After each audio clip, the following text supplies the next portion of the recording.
If you already advertise on Google AdWords, you probably already know that Google is switching from smart campaigns, smart shopping campaigns to performance max campaigns. The deadline to do the switch is July. Now, performance campaigns are a little different than smart shopping campaigns because the targeting and segmentation is a little bit more different. However, in the past 45 days, we've transferred a couple of clients from their regular campaigns, smart campaigns, to performance max campaigns, and we've seen about 20 to 30% increase in conversions. So if you haven't already reviewed all your campaigns and created performance max campaigns, you definitely want to look into it.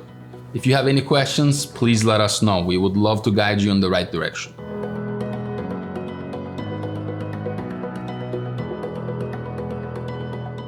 Thank you for watching this video. Be sure to hit the subscribe button for more videos on e-commerce, custom development, marketing, and much more. And leave us a comment if you'd like to discuss the contents of this video further.